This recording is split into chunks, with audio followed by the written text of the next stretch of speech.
जय हिंद मेरे प्यारे सभी भाइयों को, आप सभी प्यारे भाइयों का आपके अपने YouTube चैनल पर बहुत बहुत स्वागत है।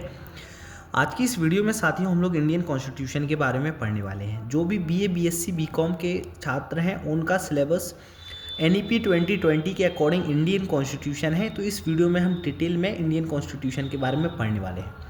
सबसे पहले हम बात करें कि हमारा इंडियन कॉन्स्टिट्यूशन कब बन चुका था। तो ये हमारा 26 नवंबर 1949 में बन चुका था कम्प्लीटली। ठीक है, अब इम्प्लीमेंटेशन कब हुआ है, मतलब कि ये लागू कब से किया, तो 26 जनवरी 1950 में हमारा कॉन्स्टिट्यूशन लागू हो चुका था। 26 जनवरी को ही हम रिपब्लिक डे एज अ बनाते हैं। ठीक है, अब डिमांड क्या थी कि हमें अपने भारत में सेल्फ गवर्नेंस चाहिए, मतलब कि हम खुद अपनी इंडिया को रन करेंगे। ठीक है, ब्रिटिश रूल से हटा देंगे। ठीक है, ये आइडिया कब आया था? 1909 में हमारे पास ये आइडिया आया था। उसके बाद Indian council act, government of India act बने 1935 में। यहाँ से आइडिया आता है सेल्फ गवर्नेंस का, कि हम खुद अपना राष्ट्र जो है चलाएंगे। ठीक है, हम किसी के भी उस पर नहीं रहेंगे। ठीक है, 1942 में एक और एक्ट आता है, क्रिप्स मिशन और कैबिनेट मिशन प्लान जो है बनता है। ठीक है, 1942 में बना था क्रिप्स मिशन, और कैबिनेट मिशन प्लान कब बना था? 1946 में। इससे क्या होता है? फॉर्मेशन होता है कॉन्स्टिट्यूएंट असेंबली का। क्या बनती है? एक कॉन्स्टिट्यूएंट असेंबली बनती है, जिसमें शुरुआत में कितने थे? 389 मेंबर थे, लेकिन ये पार्टीशन के बाद कितने बचे? 299 हमारे पास मेंबर बचते हैं। ठीक है, ये कब फॉर्म हुई थी? देखो, ये बहुत इंपॉर्टेंट है। 1946 में हमारी कॉन्स्टिट्यूएंट असेंबली का फॉर्मेशन हुआ था। कैबिनेट मिशन प्लान के अंदर हमारी ये कम्युनिटी फॉर्म हुई थी। ठीक है, इसके प्रेसिडेंट कौन थे? तो इसकी प्रेसिडेंट थे राजेंद्र प्रसाद जी। ठीक है, अब की steps in framing the constitution, यानी कि कैसे हमारा इंडियन कॉन्स्टिट्यूशन का बना, मतलब। ठीक है, तो इसमें बहुत सारे सेशंस हुए। जैसे कि पहला सेशन जो था वो 9 दिसंबर 1946 में लिया गया था। इसके चेयरपर्सन कौन थे? सच्चिदानंद सिन्हा जो इनके चेयरपर्सन थे। उसके बाद राजेंद्र प्रसाद चेयरपर्सन बन जाते हैं, जो कि परमानेंट चेयरपर्सन बन जाते हैं। ठीक है, अब फिर इसी में एक ड्राफ्टिंग कमेटी का फॉर्मेशन होता है, जो कि हमारे कॉन्स्टिट्यूशन को बनाएगी। ठीक है, ड्राफ्टिंग कमेटी का फॉर्मेशन होता है 29 अगस्त 1947 में। ठीक है, अबाउट 2 साल पहले। ठीक है, इसके चेयरमैन कौन थे? डॉक्टर भीमराव अम्बेडकर। ठीक है, कौन थे? डॉक्टर भीमराव अम्बेडकर। इसमें टोटल 7 लोग थे इस पूरी ड्राफ्टिंग कमेटी ने, जिन्होंने हमारा कॉन्स्टिट्यूशन बनाया। अब हमारा जो कॉन्स्टिट्यूशन बना था उसमें पब्लिक कंसल्टेशन का भी बहुत बड़ा इम्पोर्टेंस था, मतलब कि पब्लिक की फीडबैक लेके हमने बहुत सारे रूल्स में चेंजेस किया। फिर हमारा कॉन्स्टिट्यूशन जो है ड्राफ्ट हुआ था।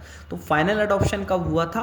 165 दिन और 11 सेशन के बाद, जो कि हमारा 26 नवंबर 1949 में अडॉप्ट हो चुका था। ठीक है, हमारे अब की फीचर्स क्या है कॉन्स्टिट्यूशन की, ये आपसे लॉन्ग में पूछा जाता है, इंपॉर्टेंट है। ठीक है, कि हमारा कॉन्स्टिट्यूशन सबसे लॉन्गेस्ट कॉन्स्टिट्यूशन है इन द वर्ल्ड। इसमें बोरोड प्रिंसिपल है, यानी कि हमने अलग अलग डिफरेंट नेशन से हमने प्रिंसिपल बोरो किए। आगे जाके सब पढ़ेंगे हम। ठीक है, फ्लेक्सिबल और रिजिड है, मतलब कि नए अमेंडमेंट को हम चेंज कर सकते हैं। ठीक है, इम्प्लीमेंटेशन कब हुआ था? 26 जनवरी 1950। इसी को हम एज अ रिपब्लिक डे मानते हैं। अब क्या क्या सोर्सेस थे इंडियन कॉन्स्टिट्यूशन के? पहला है GOI एक्ट 1935, मतलब कि गवर्नमेंट ऑफ इंडिया एक्ट 1935। ठीक है, की फीचर्स क्या है? यहाँ से हमने फेडरल स्ट्रक्चर का लिया था। फेडरल स्ट्रक्चर क्या होता है कि हमारी जो पावर जो है वो डिवाइड रहती है सेंट्रल अथॉरिटीज़ में, देन हमारी स्टेट अथॉरिटीज़ में हमारे पास पावर डिवाइड रहती है, देन लोकल बॉडीज़ में भी पावर डिवाइड रहती है। ये होता है फेडरल स्ट्रक्चर।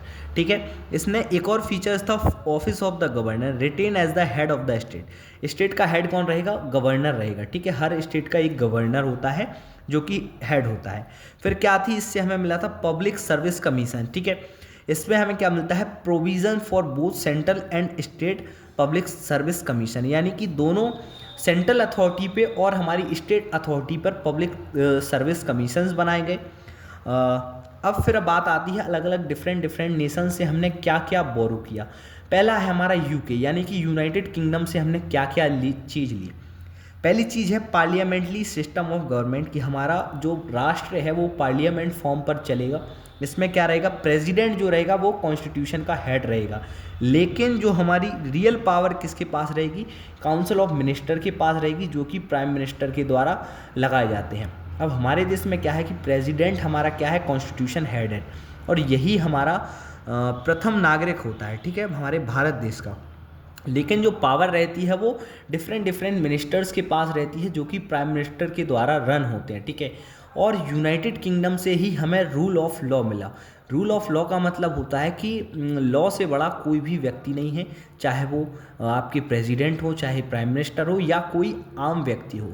हमारा जो लॉ है वो सबसे बड़ा है, ये हमारा यूके से हमने लिया था। अब देखो मैंने यहाँ पे रूल ऑफ लॉ लिख दिया है, principle that no one is above the law.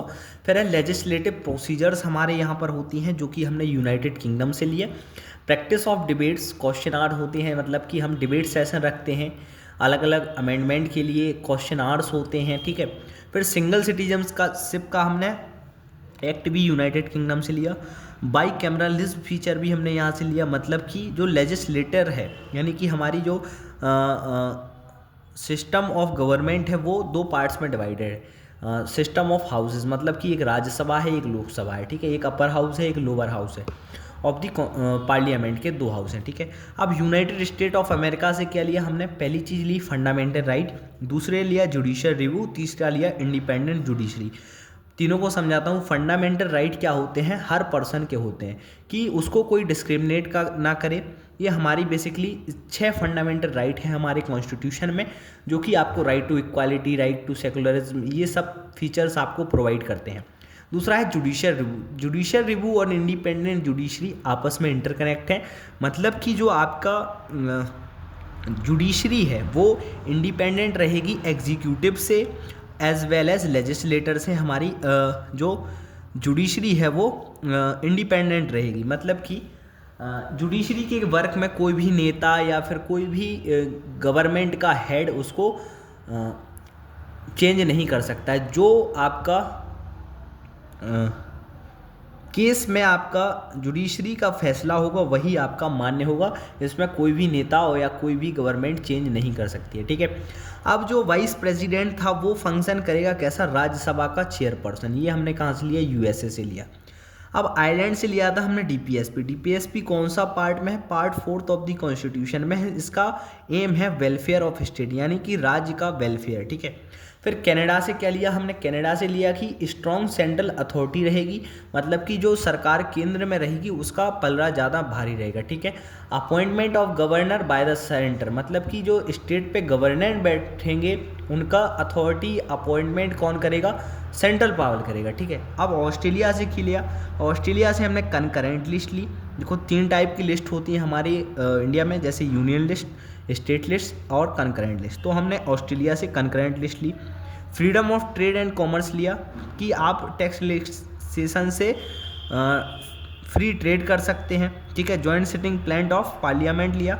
फिर हमने जर्मनी से क्या लिया, जो कि वीमर कॉन्स्टिट्यूशन है, यहाँ से हमने लिया था इमरजेंसी प्रोविज़न, कि कोई भी स्थिति में, मतलब कि आपातकालीन स्थिति में हम अपने राष्ट्र में इमरजेंसी लगा सकते हैं। अपने भारत में भी लगी थी, ठीक है। फिर आता है कि सोवियत यूनियन यानी कि रूस से आपने क्या लिया, रूस से आपने लिया फंडामेंटल ड्यूटीज़, जो कि पार्ट 4 ऑफ द कॉन्स्टिट्यूशन में है, ठीक है। देखिए फंडामेंटल राइट हमने यहाँ से ली थी यूएसए से, और रूस से लिया था हमने फंडामेंटल ड्यूटीज़। इसको हम आगे जाके पढ़ेंगे। प्लानिंग कमीशन जो कि अब नीति आयोग है, ये भी हमने यूनाइटेड स्टेट यहाँ से यूएसएसआर से यानी कि रसिया से लिया था।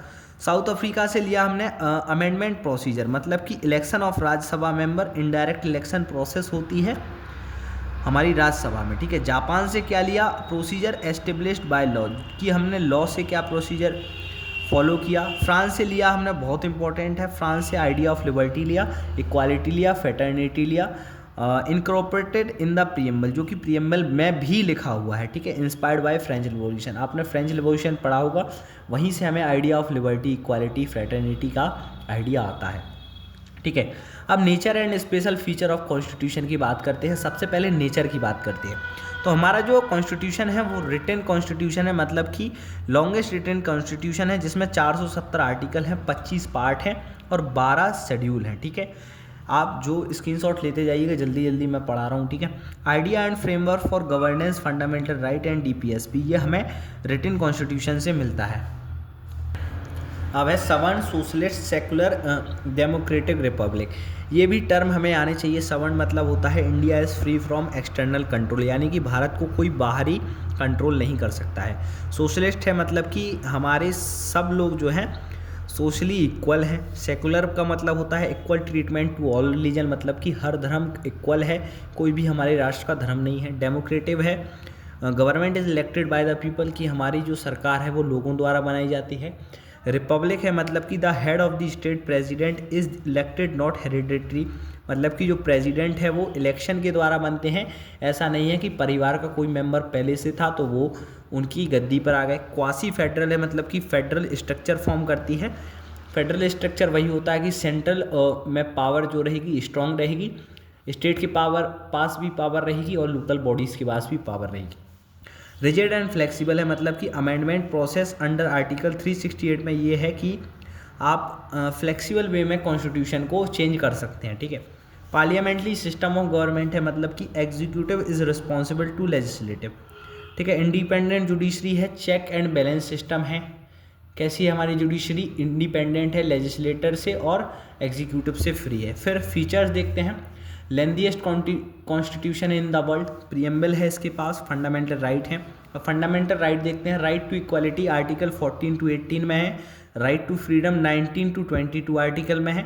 राइट अगेंस्ट एक्सप्लॉयटेशन 23-24 में है। Right to freedom of religion article 25-28 में है। कल्चरल एंड एजुकेशनल राइट हमारी 29 से 30 आर्टिकल में है। Right to constitutional remedies important है, आर्टिकल नंबर 32 में है। इसको हम आगे पढ़ते हैं। डीपीएसपी हमारे पार्ट 4 ऑफ द कॉन्स्टिट्यूशन में दिया गया है, जिससे हमारे स्टेट का वेलफेयर दिया जाता है, जिससे हमारे हर लोग के पास कैसा हो, इक्वल पे होगा, प्रोमोटिंग एजुकेशन को प्रमोट करेंगे और हमारी इनइक्वालिटीज़ को रिड्यूस करते हैं। ये हमारा डीपीएसपी में दिया गया है। अब फंडामेंटल ड्यूटीज़ जो कि पार्ट 4A में कॉन्स्टिट्यूशन में है, ये हमारे में आया था 42 अमेंडमेंट एक्ट में आया था, जो कि 1976 में दिया गया था, ठीक है। अब unique blend of federal and unitary power, मतलब कि फेडरल भी है हमारी गवर्नमेंट और यूनिटरी फीचर भी है, मतलब कि डुअल गवर्नमेंट है, ठीक है। सेंट्रल के पास है और स्टेट के पास है। डिवीज़न ऑफ पावर है, डिवीज़न ऑफ पावर सेंटर के पास भी पावर है, स्टेट के पास भी पावर है। बाईकैमरलिज्म है मतलब कि हमारे राष्ट्र में लोकसभा है, राज्यसभा है, 2 फैक्टर है। यूनिटरी फीचर ऐसे हैं जैसे कि सिंगल सिटीजनशिप, आप एक ही राष्ट्र की सिटीजनशिप ले सकते हैं। स्ट्रॉन्ग सेंटर है मतलब कि सेंट्रल पावर कैसी है, स्ट्रॉन्ग है। इमरजेंसी के प्रोविज़न है, जब भी आप इमरजेंसी लगा सकते हैं क्राइसिस के टाइम पे। अब नेक्स्ट पेज पे देखते हैं। अब देखो इस इमरजेंसी के हम क्राइसिस के टाइम पे लगा सकते हैं, ये आर्टिकल 352, 356 और 360 में दिया गया है, ठीक है। हमारे कॉन्स्टिट्यूशन में जब इमरजेंसी लग जाती है तो हमारा कॉन्स्टिट्यूशन कैसा हो जाता है, यूनिटरी हो जाता है, मतलब कि सेंट्रल के पास पावर आ जाती है। Universal adult suffrage, universal adult suffrage आप लोग जानते होंगे कि जो भी व्यक्ति 18 ईयर ऑफ एज का हो जाता है वो हमारे भारत में वोट कर सकता है, ठीक है। Specific provision for minority and backward classes, article 29 और 30 में दिया गया है कि जो माइनॉरिटीज़ हैं और बैकवर्ड क्लासेस हैं उन्हें क्या मिलेगा, स्पेशल प्रोविज़न मिलेगा और रिजर्वेशन मिलेगा एजुकेशन में, एम्प्लॉयमेंट में, SC STs को, OBCs को। ये आर्टिकल 15 to आर्टिकल 16 में दिया गया है, ठीक है। सेकुलर है हमारा राष्ट्र। सेपरेशन ऑफ पावर है किसके पास, लेजिस्लेटिव के पास, एग्जीक्यूटिव के पास, जुडिशरी के पास। जुडिशरी इन दोनों से फ्री रहती है, कैसी रहती है, फ्री रहती है। इंडिपेंडेंट है judiciary, specific features to states को भी ये देती है। अब role of doctor Bhimrao Ambedkar देखते हैं। ये देखिए फादर ऑफ द नेशन है पहली चीज़, ठीक है। Chairman of the drafting committee हैं जो कि 29 अगस्त 1947 में ये बने थे इसके चेयरमैन। विजनरी लीडरशिप है मतलब कि ही मेक द कॉन्स्टिट्यूशन, इन्होंने बहुत आगे की सोच कर एक कॉन्स्टिट्यूशन का निर्माण किया। इन्होंने हर एक प्रत्येक बंदे की राइट को प्रोटेक्ट किया। इन्होंने प्रोटेक्ट किया सोशल और इकोनॉमिक इक्वालिटीज़ को, इंज्यूमिंग जस्टिस फॉर मार्जिनलाइज्ड कम्युनिटीज़, छोटी माइनॉरिटी कम्युनिटीज़ जो हैं उन लोगों के लिए जस्टिस और रिजर्वेशन प्रोवाइड कराया। Champion of social justice, social equality ये लेकर आए। Advocate of fundamental right, fundamental right का कॉन्सेप्ट दिया हम लोगों को। Focus on economic and social democracy की हर व्यक्ति इकोनॉमिकली और सोशली इक्वल होना चाहिए, ठीक है। और डेमोक्रेसी कैसी होनी चाहिए, बाय द पीपल होनी चाहिए। एडवोकेट ऑफ सेकुलरिज्म मतलब कि हमें आइडिया दिया सेकुलर होने का कि India is free from any religion, हमारे भारत में कोई भी जो धर्म है वो फ्री है, कोई भी व्यक्ति कोई भी धर्म को भी अपना सकता है। आर्किटेक्ट ऑफ इक्वालिटी, इन्होंने हमें इक्वालिटी दी कि हर पीपल जो है इक्वल है, ये हमें आर्टिकल 15 और आर्टिकल 16 में देखने को मिलता है। जैसे कि prohibition of discrimination based on caste, sex, religion, race, place of birth, मतलब कि कोई भी व्यक्ति डिस्क्रिमिनेट नहीं होगा इन सब फैक्टर की वजह से, मतलब कि वो चाहे धर्म में पैदा हो, जो चाहे उसका सेक्स हो, और जो चाहे वो रिलीजन में पैदा हो, या उसकी स्किन का कलर कैसा हो, रेस को जिसको बोलते हैं, प्लेस ऑफ बर्थ उसकी क्या है, इससे कोई फ़र्क नहीं पड़ता है। इन फैक्टर की वजह से कोई भी पर्सन कैसा नहीं होगा, डिस्क्रिमिनेट फील नहीं करेगा। आर्टिकल 16 में मिलता है equality of opportunity in public employment, public employment में सबको इक्वालिटी मिलेगी, ठीक है। रोल इन फेडरल स्ट्रक्चर, इन्होंने एक फेडरल गवर्नमेंट बनाने में अपना रोल दिया। डिफेंडर ऑफ माइनॉरिटी राइट, मतलब कि माइनॉरिटी की राइट में इन्होंने डिफेंड किया था कि माइनॉरिटीज़ को रिजर्वेशन मिलना चाहिए, उनकी राइट्स का प्रोटेक्शन होना चाहिए। अब है इम्पोर्टेंस ऑफ कॉन्स्टिट्यूशनल रेमेडीज़, मतलब कि आर्टिकल 32 में हमारा कॉन्स्टिट्यूशनल रेमेडीज़ के बारे में हमने बात किया था।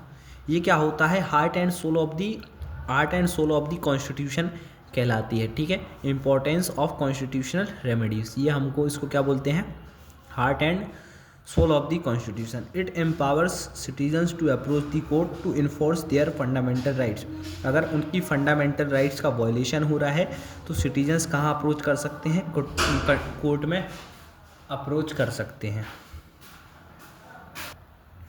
अब देखिए पावर ऑफ इंडिया पार्लियामेंट, मतलब कि इंडियन पार्लियामेंट के पास क्या पावर है। देखो पार्लियामेंट क्या होती है, सुप्रीम लेजिस्लेटिव बॉडी होती है, इसमें दो हाउस होते हैं, एक होता है राज्यसभा, एक होता है लोकसभा। हाउस ऑफ पीपल बोलते हैं हम लोकसभा को, और राज्यसभा को क्या बोलते हैं, काउंसिल ऑफ स्टेट बोलते हैं। अब लेजिस्लेटिव पावर क्या है, authority to frame law for entire country, ये लॉ बना सकती हैं पूरी कंट्री के लिए। Power are divided based on 3 list, ठीक है, जो कि 7th शेड्यूल में हमारी गिवन है कि पावर कितने पार्ट्स में डिवाइड रहेगी, 3 पार्ट्स में, union list, state list, concurrent list. Union list में हम पूरी यूनियन की, जैसे कि देश की सुरक्षा हो गई, वो यूनियन लिस्ट है। स्टेट का कोई टॉपिक है वो स्टेट लिस्ट में आ जाएगा। कंकरेंट लिस्ट में आते हैं हमारे ऐसे टॉपिक्स जो कि स्टेट और यूनियन दोनों के हैं, ठीक है, मतलब कि एजुकेशन हो गई, ये हमारी कंकरेंट लिस्ट में आ जाती है, ठीक है। फाइनेंशियल पावर्स हमारे पास पार्लियामेंट में होती है, जैसी पार्लियामेंट कंट्रोल नेशन फाइनेंस, मतलब कि हमारे राष्ट्र का फाइनेंस किसके कंट्रोल में रहता है, पार्लियामेंट के पास रहता है, ठीक है। ये बजट अप्रूव कराती है, ऐसा नहीं है कि कुछ ऐसा ही हो जाए, पहले बजट अप्रूव होता है। बजट अप्रूवल देखो गवर्नमेंट कैनॉट स्पेंड और collect money without parliament consent, government क्या कर सकती है, पैसा खर्च नहीं कर सकती है या फिर कलेक्ट कर सकती है पार्लियामेंट की प्रेजेंस के अलावा, मतलब कि पार्लियामेंट जब परमिशन देगा जब ही बजट अप्रूवल होता है, ठीक है। टैक्सेशन हमारा पार्लियामेंट से पास होता है कि कितना टैक्स लगेगा, ठीक है। एग्जीक्यूटिव ओवरसाइट, मतलब कि parliament control executive to ensure it acts in according to the constitution, ये देखती है कि एग्जीक्यूटिव सही से वर्क कर रहा है कि नहीं कर रहा है, कॉन्स्टिट्यूशन की जैसे वर्क कर रहा है नहीं कर रहा है, ठीक है। इसमें क्या की मैकेनिज्म इंक्लूड है, क्वेश्चन आवर्स है हमारे पास कि हम क्वेश्चन पूछ सकते हैं। कम्युनिटीज़ का अलग अलग कम्युनिटीज़ का फॉर्मेशन है जो कि इन सबको देखती है। कॉन्स्टिट्यूएंट पावर है हमारे पार्लियामेंट के पास कि एक कॉन्स्टिट्यूशन को अमेंड कर सकती है अंडर आर्टिकल 368, ठीक है। जुडिशियल पावर है, मतलब कि जुडिशियल मैटर में भी ये अपना रोल दे सकती है। इम्पीचमेंट ऑफ प्रेसिडेंट, मतलब कि अगर प्रेसिडेंट वॉयलेट कर रहा है कॉन्स्टिट्यूशन को तो हमारा प्रेसिडेंट भी हट सकता है। रिमूवल ऑफ जजेस, मतलब कि ये सुप्रीम कोर्ट, हाई कोर्ट के जजेस को रिमूव कर सकता है अगर ये दोषी पाए जाते हैं या फिर कॉन्स्टिट्यूशन का वॉयलेशन करते हैं। अब पार्लियामेंट के पास होती है इमरजेंसी पावर, ये लगा सकते हैं national emergency article 352, president rule या फिर स्टेट इमरजेंसी 356, फाइनेंशियल इमरजेंसी रख सकती है आर्टिकल 360। कुछ मिसलेनियस पावर्स होती हैं डिफरेंट टाइप की, जैसे कि ये स्टेट का फॉर्मेशन कर सकती हैं, creation of new state, representation of union territories भी यही करते हैं। इंटरनेशनल ट्रीटीज़ जो होती हैं वो भी पार्लियामेंट से पास होती हैं। अब फंक्शन क्या है राज्यसभा के, इसको हम जो है डिटेल में नेक्स्ट वीडियो में देखते हैं। ठीक है, जब तक के लिए जय हिंद, जय भारत।